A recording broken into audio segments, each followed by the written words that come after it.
3 years in prison, and now I'm out.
July 2nd, the international police organization Interpol notified Metro about a suspicious and threatening video Cuellar posted on YouTube the day before. The video was already taken down. Metro's counterterrorism section immediately recognized Cuellar in the 15-minute video because he's had numerous arrests in the past 3 years. Metro will not release his mugshot, but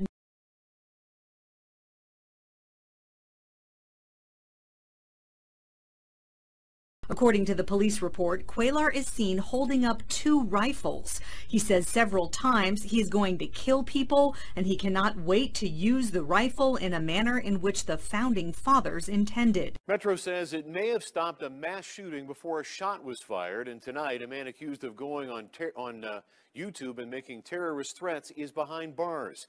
13 Action News anchor Christopher King is live at the Clark County Detention Center with a lot more information on this story tonight. Chris.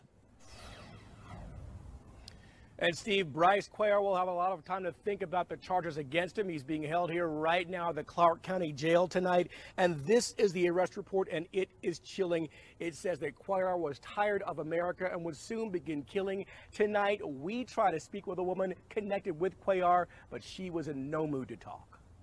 Hi, I'm Christopher King with 13 Action News. We asked this woman outside this apartment building if she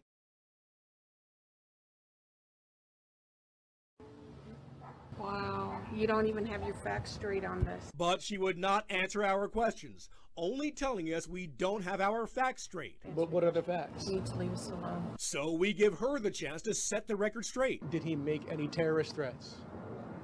Did he threaten to kill people? You don't know what you're talking about. According to this police record, Cuellar posted a suspicious and threatening YouTube video. It was taken down. Metro says they can't show us the post. We try to ask the woman about the video, but she won't talk with us. Are you related to him?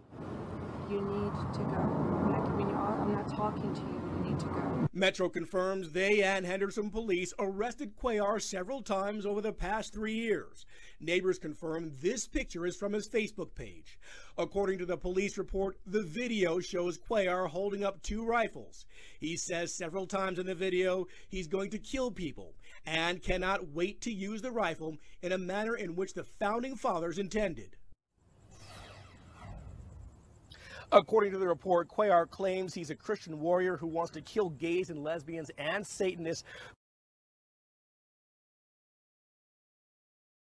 Page 28, State versus Bryce Cuellar, C317477, time set for sentencing. Are we ready to proceed? State's ready, Your Honor. Your Honor, he is present in custody. He's coming out now. Oh, I see. Okay. Why was he my understanding locked is up separately? It was part of procedure, is what I was told. I know of no infractions that Mr. Cuellar has had inside the jail. All right, very good. So are we ready to proceed? Yes. Let's go ahead and hear argument from the state. By the way, I was informed this morning that the state had wanted to play the subject video. The court has watched that video 3 times, so I'm very familiar with everything that's said in the video. All right? In watching that video, Your Honor, it becomes very clear that Mr. Cuellar is a danger to society. His hate-filled propaganda is the stuff that makes people scared to live their lives and law enforcement officers afraid to do their jobs. That's exactly what we have here, is a man who uses his words as threats, and there's truth behind those words. Mr. Cuellar is a man that was preparing for action. He was preparing for years, as a matter of fact. His behavior started back in 2011 when he first had contact with Metro police officers at the scene of a shooting. When they made contact with him, he becomes aggressive, starts yelling at him, tells them, "Fuck you, pigs," and goes on with his way. That was just the start of what became a pattern in Mr. Cuellar's life.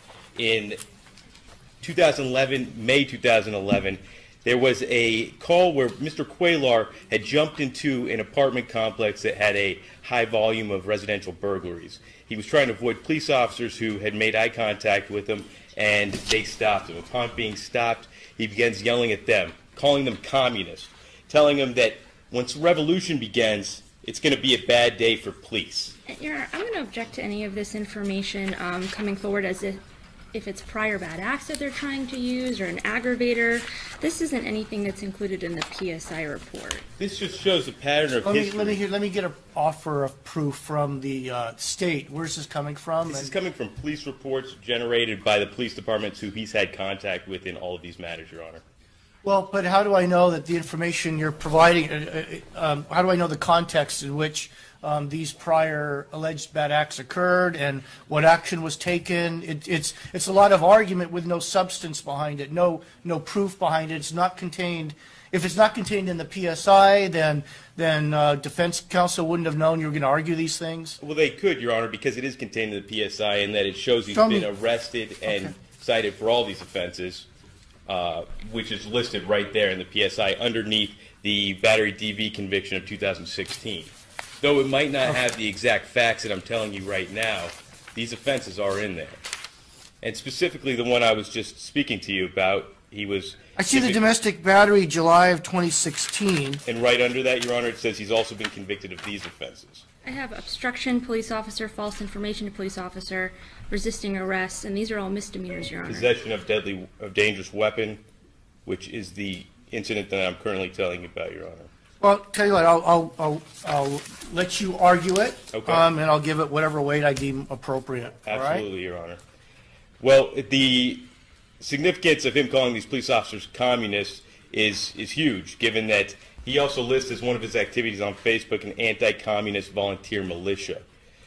Mr. Cuellar then in 2012 has more contacts with the police, and that includes him coming to scenes of a fatal accident, trying to film the scene. Once being kicked out, or trying to kick him out, he again is aggressive towards officers and is arrested for obstructing.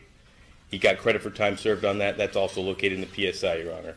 That same year, Mr. Cuellar was found to have, and admittedly, started a militia group, the American Revolutionary or Resistance Militia Services, with, by his own admission, 12 members. He stated that they, at that point in time, had 3 to 4 meetings.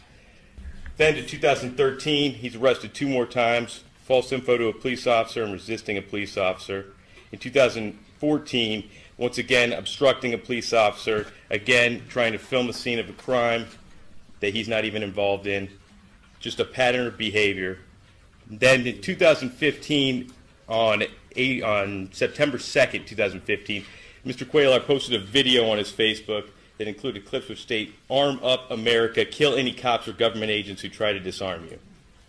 This brings us to 2016. I didn't see that on the video. That was in 2015. This is a pattern of behavior that led up to the video that brings us here today, Your Honor. This is not an isolated incident. The video that brings us here today took place in July 2016.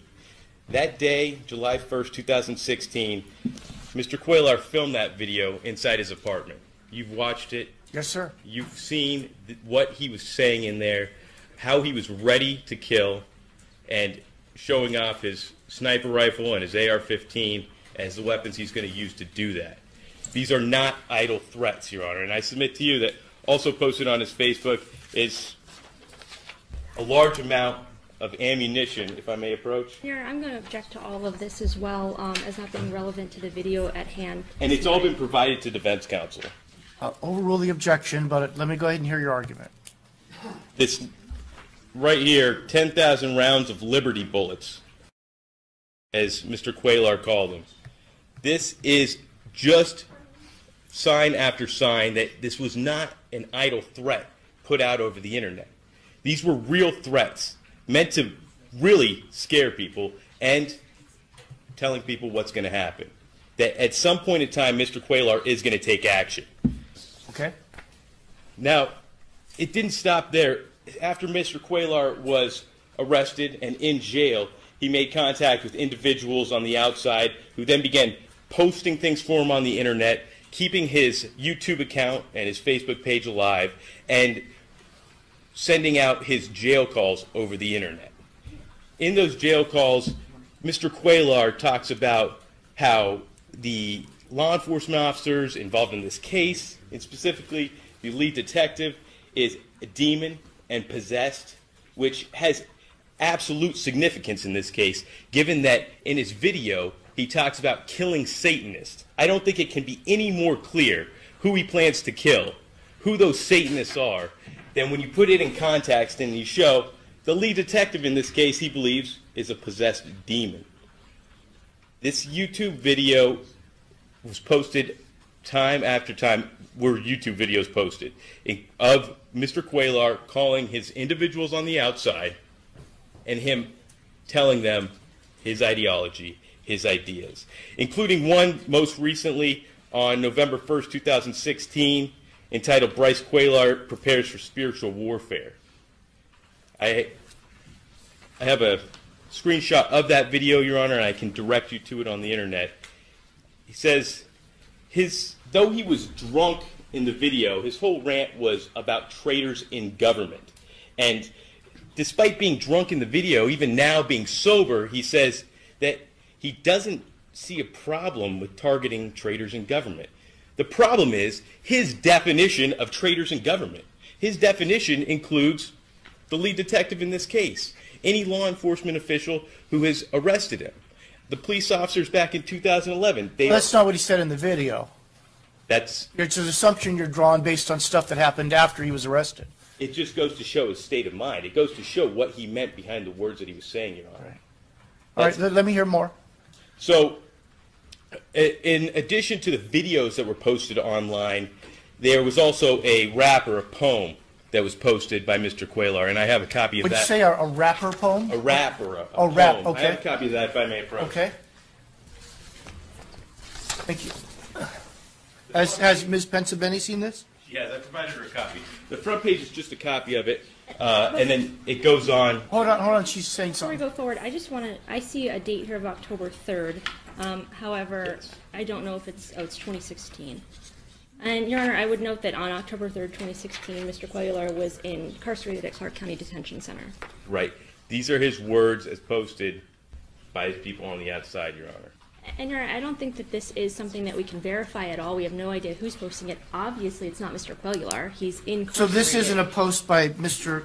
Cuellar because he was already locked up? It's on his Facebook page, and But he didn't have access to Facebook's page while he was locked up. Well, he did, as he was using his people on the outside as conduits. I find that unreliable. I'm not going to rely on it. All right, Your Honor. So, in not wanting to hear anything that was in that poem, I would just submit to you that Mr. Cuellar is extremely dangerous. He is using his anti-government propaganda as a tool to try to recruit people, like-minded individuals, to fight his so-called war, which is absolutely off base and has no place in reality. It risks the lives of civilians in our community and law enforcement, Your Honor. Because of that, we're asking that you sentence him to 4 years in prison. That's a mistake. All right. So there's been a lot of emotive words used, both in the briefing and the papers and the argument here.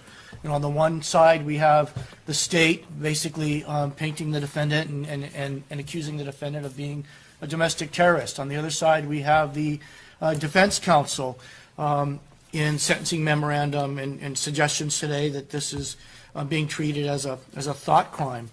And so I think we need to take a step back, and I have some extensive comments given the ramifications of this case and the expressions used and the importance of protecting society and the First Amendment issues here. So I have some extensive comments. So I want you guys to listen to these.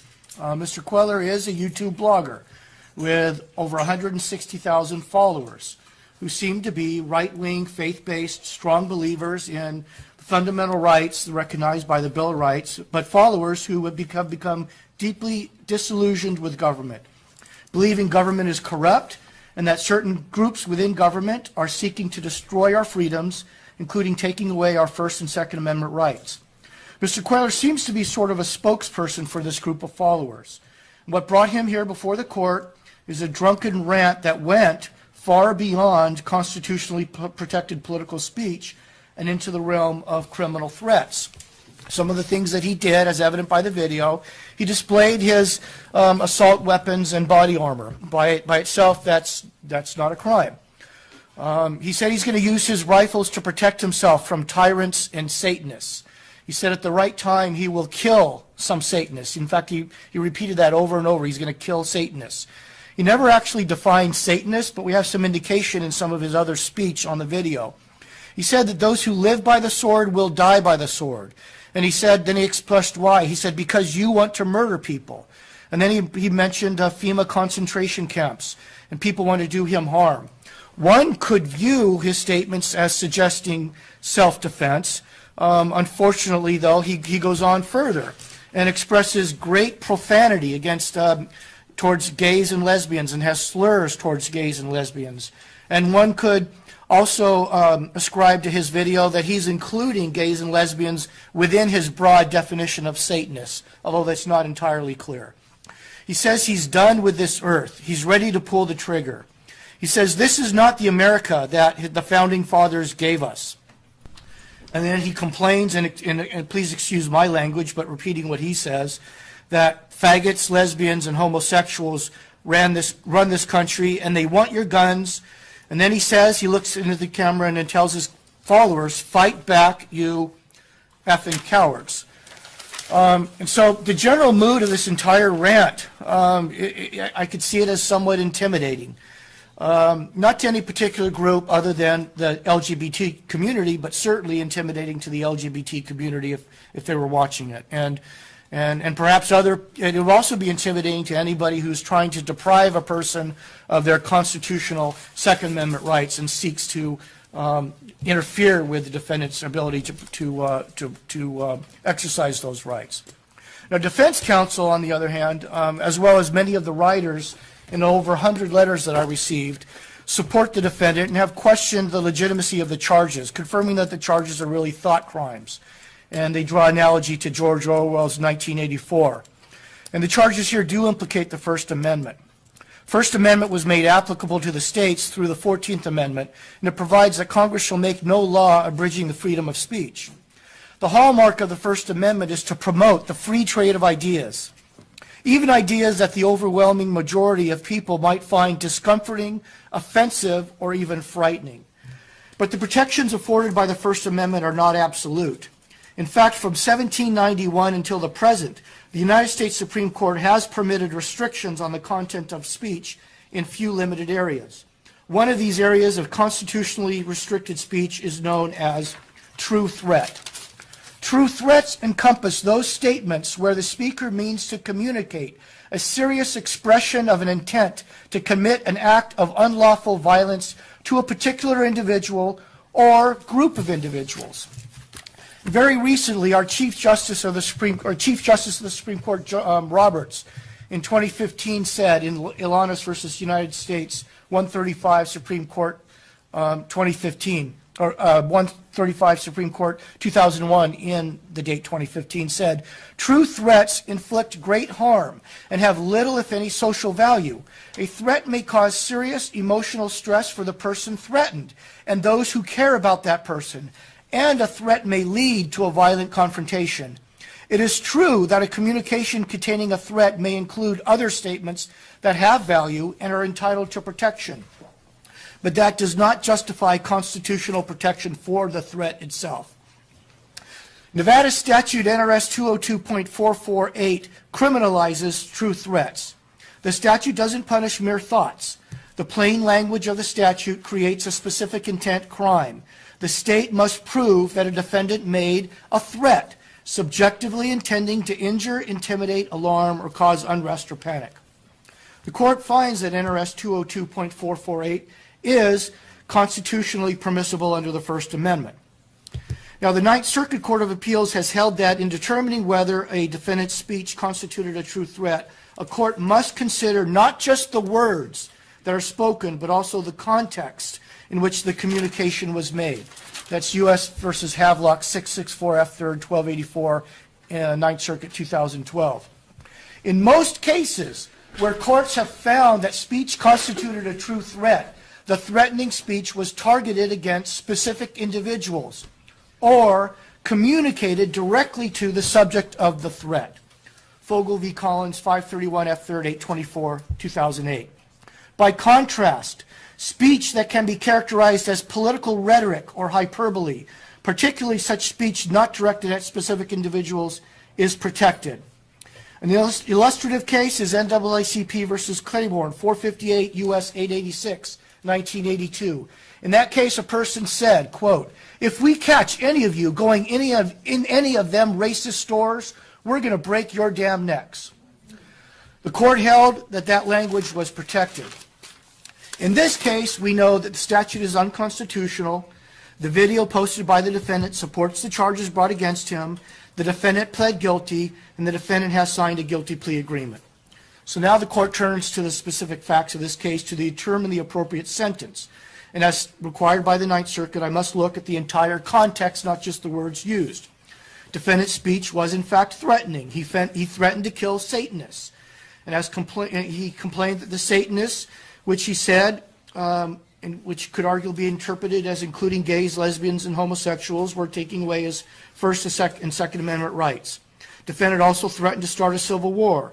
Defendant's hateful and threatening speech against people based on their sexual preferences or identities is objectively offensive and offensive to this court. However, there are certain mitigating factors, several mitigating factors, and the court's going to identify those so the court parties know what the court has considered. Number one, defendant did not make a threat against any specific individual. Number two, defendant did not communicate his threats directly to any targeted group of persons. Number three, the defendant did threaten to kill, but he threatened to kill Satanists. Defendant never clearly defined that group. Number four, defendant did not ask or encourage or solicit his followers to kill or shoot anybody. Number five, the defendant made his threats while sitting on his own couch in his own home, while on his own computer. Nobody would have experienced any fear of immediate bodily harm watching that video. Number six, defendant was obviously very intoxicated and impaired when he made his threats. This is not an excuse, but it does diminish the extent of his intent to cause harm or distress to others.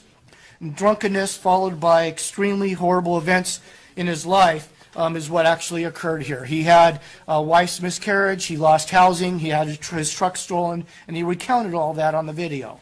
Number seven, the defendant is very young, only 24 years old. Number eight, the defendant seems to have massive support from the community. His followers believe that he would never unlawfully hurt anybody. His followers believed that the defendant was expressing political speech that was constitutionally protected and not to put anybody in fear or being murdered. We know that it actually went beyond that, but I mention that because the letters that I received, over 100 of them, suggest from people that know the defendant, has listened to his words, that have followed the defendant, don't believe he is a domestic terrorist. Number nine, defendant has no prior felonies. Number 10, defendant surrendered without incident.